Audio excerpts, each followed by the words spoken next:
വിഴിഞ്ഞം അന്താരാഷ്ട്ര തുറമുഖം നാം പ്രതീക്ഷിച്ചതിലേറെ വിജയകരമായി അതിൻ്റെ പ്രവർത്തനങ്ങൾ മുന്നോട്ട് വന്നിരിക്കുന്നു എന്ന സന്തോഷ വാർത്തയാണ് നിങ്ങളുമായി പങ്കുവയ്ക്കുക. 2024 ഡിസംബർ 3 കംപ്ലീഷൻ സർട്ടിഫിക്കറ്റ് എഞ്ചിനീയേഴ്സ് ഞങ്ങളുടെ അടുത്ത് കൊണ്ടുതന്നത്. അന്ന് മുതലാണ് വാണിജ്യാടിസ്ഥാനത്തിലുള്ള പ്രവർത്തനങ്ങൾ ആരംഭിച്ചത്. ഒരു വർഷം, ആദ്യത്തെ വർഷം 10 ലക്ഷം കണ്ടെയ്നർ കൈകാര്യം ചെയ്യണമെന്ന് ഞങ്ങൾ ആഗ്രഹിച്ചു, ലക്ഷ്യമിട്ടു. ഇപ്പോൾ അത് 616 ഷിപ്പിലൂടെ 13.25 ലക്ഷം കണ്ടെയ്നർ കൈകാര്യം ചെയ്തു ഒരു വർഷം പൂർത്തീകരിച്ചു. ഇന്നലെ വരെയുള്ള കണക്കെടുക്കുമ്പോൾ 636 ഷിപ്പുകൾ വന്നിരിക്കുന്നു, 14 ലക്ഷത്തോളം കണ്ടെയ്നറുകളെ കൈകാര്യം ചെയ്തു. അപ്പോൾ പ്രതീക്ഷിച്ചതിനേക്കാൾ കൂടുതൽ 4 ലക്ഷത്തോളം കണ്ടെയ്നർ കൂടുതൽ കൈകാര്യം ചെയ്യാൻ കഴിഞ്ഞു. അതിലെ സവിശേഷതയാകുന്ന സാഹചര്യം, ഏഷ്യ ഭൂഖണ്ഡത്തിൽ തന്നെ ഇതുവരെ വന്നിട്ടില്ലാത്ത ഷിപ്പുകൾ, അതിൽ MSC Turkey, MSC Irina, MSC Verano ഉൾപ്പെടെയുള്ള ഷിപ്പുകൾ ഇവിടെ വന്നുപോയി എന്നുള്ളതാണ്. ലോകത്തെ ഏറ്റവും കൂറ്റൻ കപ്പലുകളാണ് ഈ പറഞ്ഞ കപ്പലുകളെല്ലാം. ഇനി ഇതുമായി ബന്ധപ്പെട്ട് നമ്മൾ തുടർ പ്രവർത്തനങ്ങളെ സംബന്ധിച്ച ആലോചനാ യോഗമാണ് ഇന്ന് നടന്നിട്ടുള്ളത്. അതിൽ പ്രധാനമായും അതിൻ്റെ 2nd, 3rd, 4th ഈ 3 ഘട്ടങ്ങൾ കൂടി നിർമ്മാണ പ്രവർത്തനത്തിലേക്ക് കടക്കാൻ വേണ്ടിയുള്ള തയ്യാറെടുപ്പുകളായി കഴിഞ്ഞിരിക്കുന്നു.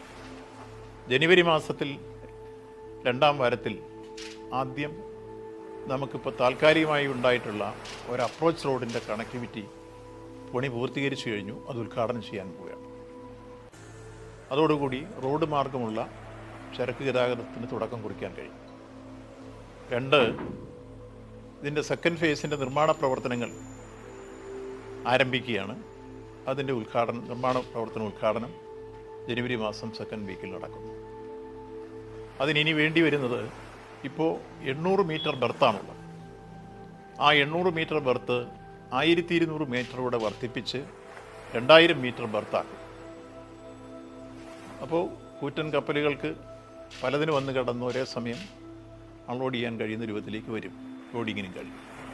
മറ്റൊന്ന്, ഇപ്പം നമുക്കുള്ള 2.96 കിലോമീറ്ററുള്ള നമ്മുടെ ബ്രേക്ക് വാട്ടർ, അത് നമ്മൾ ഏതാണ്ട് 920 മീറ്റർ കൂടി വർദ്ധിപ്പിച്ച് 3900 പരം മീറ്ററാക്കി അത് മാറ്റാൻ പോകുന്നു. അതാണ് നിർമ്മാണ പ്രവർത്തനത്തിലെ മറ്റൊരു ഘട്ടം. ഈ രൂപത്തിൽ നമുക്ക് അടുത്ത ഘട്ടങ്ങളിലേക്കുള്ള പശ്ചാത്തല സൗകര്യം ഒരുക്കുന്നതുകൊണ്ട് തന്നെ കൂടുതലായി നമുക്ക് ഈ അടുത്ത കാലത്ത് ICP സ്റ്റാറ്റസ് കിട്ടി. ICP സ്റ്റാറ്റസ് കിട്ടുന്നതോടുകൂടി ഇപ്പോൾ ഏതാണ്ട് 3 പോർട്ടുകൾക്ക് ഒരുമിച്ചായിരുന്നു നോട്ടിഫിക്കേഷനായത്.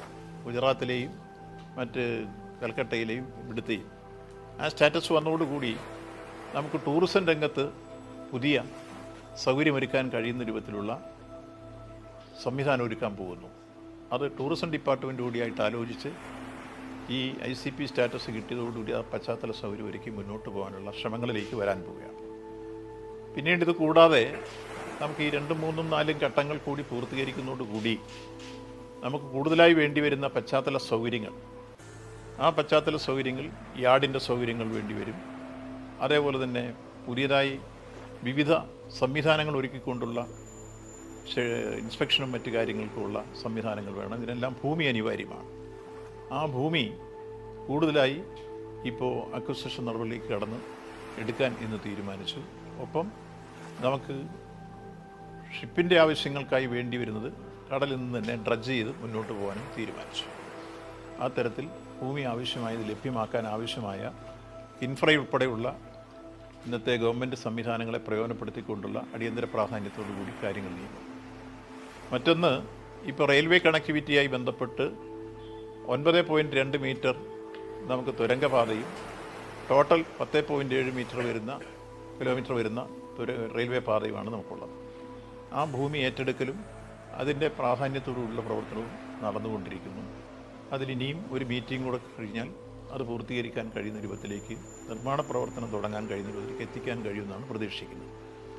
ഇതുകൂടാതെ റോഡ് കണക്ടിവിറ്റിയിൽ നാഷണൽ ഹൈവേ അതോറിറ്റിയുമായി ബന്ധപ്പെട്ട് നമുക്കുണ്ടാവേണ്ടത്, നേരത്തെ തന്നെ സംസാരിച്ച് ധാരണയായി കഴിഞ്ഞിരിക്കുന്ന ഒരു ക്ലോവർ ലീഫ് ഉൾപ്പെടെ ഉണ്ടാവേണ്ടതിൻ്റെയാണ്. അത് അംഗീകരിക്കപ്പെട്ട് കഴിഞ്ഞു, അതിന് അംഗീകാരമായി കഴിഞ്ഞിട്ടുണ്ട്.